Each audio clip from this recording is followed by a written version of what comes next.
Hello, this is Bob, Xavier's father. Just wanted to say that I'm looking forward to meeting you tomorrow. Hello, Bob. I was hoping to say all of this in person, but I'm Andrea, and it's very nice to meet you. I have to say that I wasn't expecting to hear from you, so thank you for reaching out to me. I've heard so much about you from Xavier. Well, the reason that I'm reaching out to you like this in the first place is because I have some questions for you.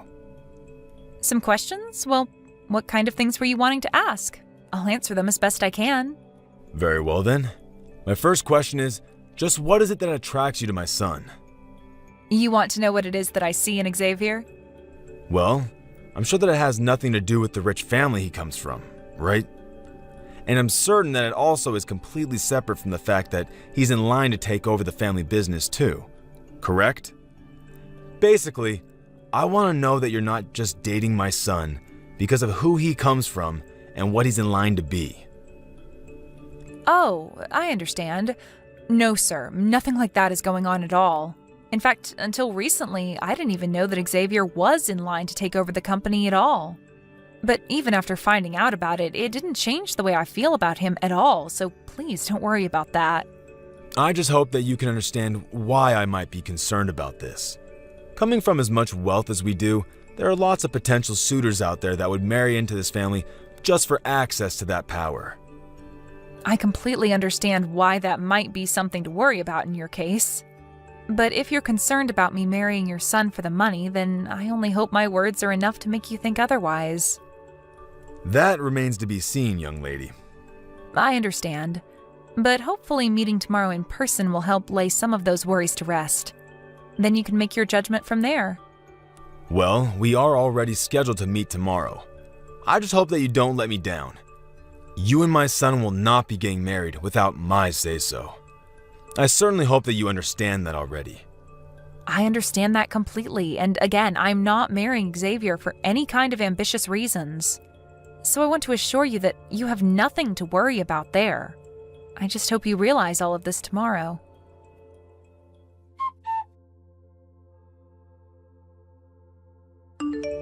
So, tomorrow you're finally going to meet your fiancé's family, right? How are you feeling? Are you nervous or excited? Both? Hey, Mac. Thanks for always checking in on me. It really does mean a lot. Ha ha ha. I take that response to mean that someone must be a little nervous, right? I actually just finished talking with Xavier's dad for a bit. I had no idea that his family would take this thing so seriously. Well, it is their son getting married. Or do you mean take it seriously in another way? Well, I know that Xavier's family run a business and all, but I feel like I'm getting ready for a job interview rather than just meeting my future in-laws. It isn't like I don't get where they're coming from, but I just wish his dad was a little less intense about all of this. Right, yeah, I was wondering about that. I looked into them a bit and they're quite new to having money, so I'm sure they're extra guarded about who they let in. Oh, don't you go justifying all of this for them now, too. That's just making me feel more pressure about all of this. I'm sorry, but it seems like there is a bit of pressure on you already. I mean, do you think they're going to ask about your family? I just hope that once they understand who your dad is, that this solves everything. I certainly hope so, but more than that, I want them to like me for who I am. I don't want to be relying on my dad for everything, especially not who I can marry. I know what you mean, but to people like Xavier's dad, I bet these kinds of things are as much business as they are personal. Well, you're probably right about that, to be honest. Well, let me know if anything happens. Just don't forget that you do have people in your corner who want to be there for you. Thanks a lot, Mac. That is really nice to hear. For now, just keep your fingers crossed that everything goes well for me tomorrow.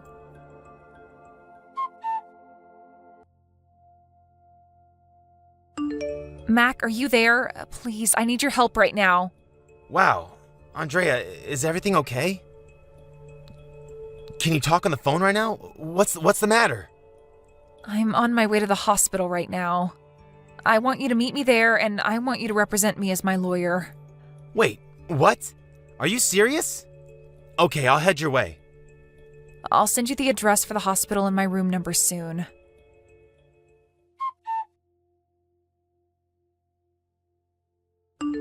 I knew it. I knew that you were poor this whole time. And yet you had the nerve to try and get near my son? Just who do you think you are, huh? Did you really think I would let you waltz into this family? Do you have any idea what it is that you've just done? What are you talking about? I mean, you do realize that you assaulted me, right? You invited me over to meet you as your son's fiancé, and then you hit me right in the face? And just what else was I supposed to do when I found out that you were raised by a single father? Did you think that I was just going to not hit you in the face for that? Did you think I was just going to hand over Xavier to you? No, I knew that I would have to break up your marriage right then. I still can't believe it. I've never seen anyone just act out the way that you did. If you just wanted Xavier and I to not get married, you should have said something. You didn't need to hit me.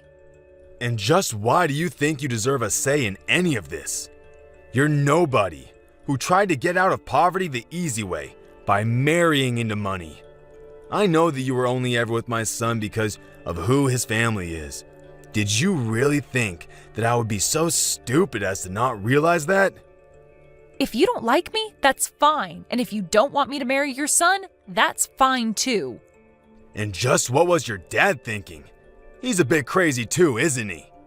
What are you talking about? I mean, shouldn't he have tried to talk you out of this? You would think that at least your dad would be smart enough to know his place. And just why would my father try and talk me out of marrying your son? If your dad couldn't go to the bare minimum of trying to talk sense into his daughter, then I think I'm starting to get a really clear picture of just how stupid the both of you are. So punching me in the face wasn't enough? You're still going to run your mouth and talk bad about my father? I'm sorry, but that just makes me angry. Do you think I care at all about how some poor little nobody feels about what I do? I'm rich. I run my own business. Pissing little peons like you off is all just part of my job. Oh, yes. I'm sure that you and I live in completely different worlds, the likes of which I could never understand. And I guess living in that world led you to act in ways that only make sense to you. But I'm afraid that you are going to regret this, Bob. And just what is some girl raised by a poor single father going to be able to do to me? I already hit you in the face, so why can't you just get out of here? Maybe you don't know this, but my father is an important real estate mogul. Yeah, right. In your dreams. You don't have to believe me if you don't want, but I've already told my dad all about what happened between us. Your company doesn't have much longer now. Oh, really? You're still going to try and pretend like I believe this little lie of yours? You and your father are both nobodies who can do nothing to affect me in the slightest. And just what do you have against people who were raised by single parents anyway, huh? My mother died when I was very little, and I know that my dad poured his heart and soul into raising me right. In fact, I think that my father is a much better man than you could ever hope to be. And just what is that supposed to mean, huh? You might think that I'm poor just because I only had one parent. But that parent started his own business, watched it grow, and is now one of the most powerful real estate people in the state. Surely you've heard of Carl Reeves, right? Well, he's my father, and if I'm not mistaken, one of your most important clients. Enough already. This joke wasn't funny the first time, but now I'm getting sick of it. You and Carl Reeves are not related, and it's astounding to me that you think I would ever fall for that. In fact, I want to know just how you even knew we're business partners in the first place. You must have done your homework, huh? And just what would I have to gain from lying to you about this? I've already agreed to break up with your son when I thought we would be getting married. So then, you're telling the truth about all this? That's right. And my father is furious with you. That's why he's selling all the stock of your company that he owns. You're about to be facing bankruptcy, and it is all your fault.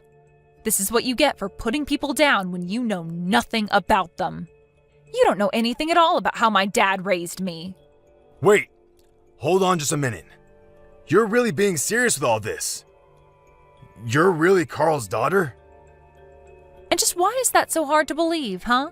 You seriously need to get over yourself and learn not to judge based on appearance. I was so close to marrying your son, and it would have brought your and my father's company closer together, but now none of that is happening. It was too easy for my father to cancel his contracts with a tiny company like yours. He has 1,000 other companies who would all love to take your place. I told you not to worry about me being after your family's money, and now you know why. My family always had way more money than yours ever did. Wait, no, this can't be happening. Well, if what you're telling me is true, then I'm so sorry for the way I acted. But it's clear now that this was all just one big misunderstanding. I hope you can forgive me. Oh, just shut up. It is way too late for any of that now. You brought all of this on yourself, and there is no way out of it. I told you that I would make you pay for this. Wait, no, please, come on. It was just an honest mistake, really. I had no idea that there were single parents who were rich too. I should have looked more into you. I'm sorry. Well, I'm glad you didn't. Thanks to that, I know exactly the kind of person that you are, and I feel glad that I got out when I did. In fact, if you knew who I really was, you probably would have been eager to have your son marry me so that you could have my family's money. But, please, you have to forgive me. I'll even let you marry Xavier. Do you really think that's what I want now? What do you mean? I mean that I don't want to marry your son any more than I want to keep talking to you. Besides, the engagement has already been called off. And if you think that anyone, including me, is going to want me to stay with the man whose father punched me in the face, you've got another thing coming. Maybe next time you should do a little homework before you act out like that. But that's all that I really have to say to you now. Please, no! I made a mistake and I'm really sorry for it. I didn't mean for any of this to happen at all. Can't we just go back to the way things were? That's not going to happen. I am never going to give Xavier a second chance again.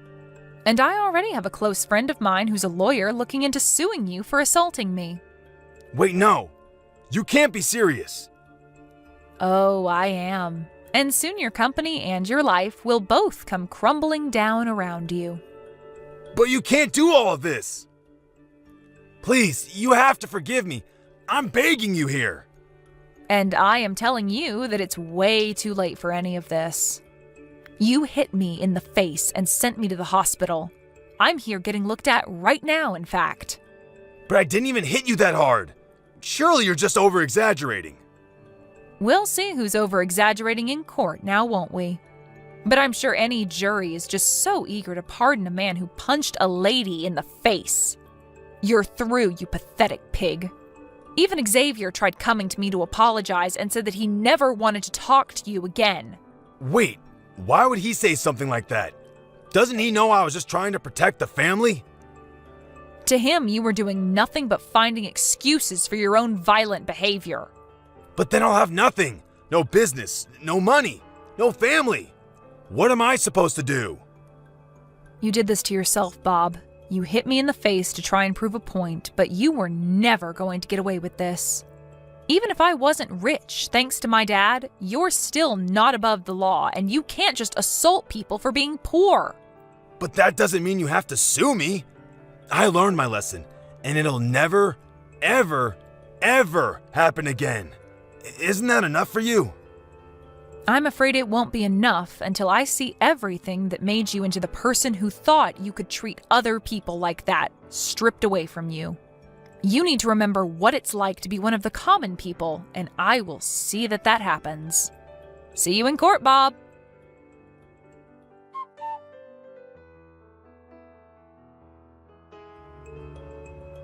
In the end, Andrea's father only needed to make a couple of phone calls and the fate of Bob's company was sealed.